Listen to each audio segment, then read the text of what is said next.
একটানা social media স্ক্রোলিংয়ে আপনার মস্তিষ্কে পচন ধরছে না তো? স্ক্রোলিং থামিয়ে এবার ভাবছেন মস্তিষ্কে পচন, সেটা আবার কি? প্রতিবারের মতো এবছরও অক্সফোর্ড সহ বিভিন্ন ডিকশনারির পক্ষ থেকে সেরা শব্দ বা ওয়ার্ড অফ দ্য ইয়ার বাছাইয়ের আয়োজন করা হয়েছিল। প্রতি বছরই দেখা যায় একাধিক নতুন ভাষা লেখা আর বলার ক্ষেত্রে ব্যবহৃত হচ্ছে। তার মধ্যেই কিছু বাছাই করা শব্দ স্থান পায় ডিকশনারি বা অভিধানে।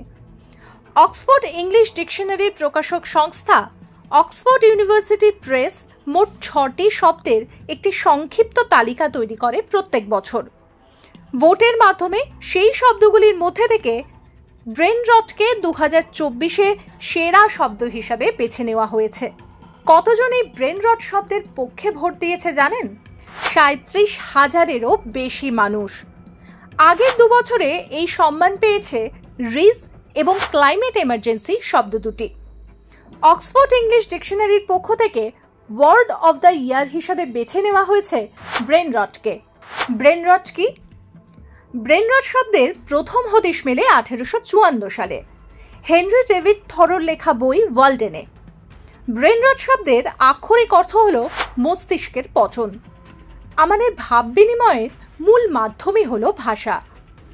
ব্রেন রটের মূল অর্থ হল সোশ্যাল মিডিয়ার উপরে অত্যাধিক নির্ভরশীলতা, যার ফলে মানসিক স্বাস্থ্য অথবা বুদ্ধির অবনতি হয়।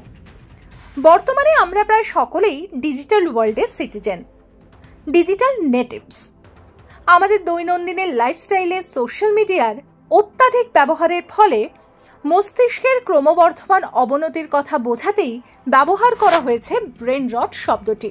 অন্যভাবে বললে, আমরা নিজে থেকে আর কিছুই ভাবছি না, নিজের যুক্তিও খাড়া করছি না, এমনকি আমাদের সমস্ত সুকুমার বোধও নিয়ন্ত্রণ করছে সোশ্যাল মিডিয়া। ফলে আমাদের মস্তিষ্ক আর তার নিজের ক্ষমতা ব্যবহারের সুযোগ পাচ্ছে না।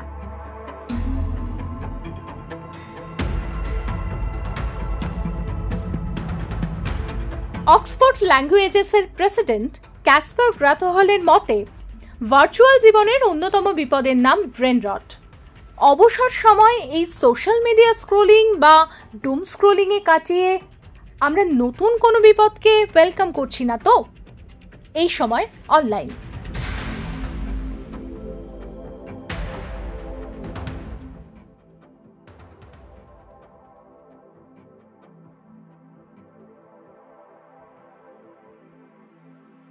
ফলো করুন এইসময়.com। আপডেটেড ভিডিও স্টোরির জন্য সাবস্ক্রাইব করুন আমাদের ইউটিউব চ্যানেল।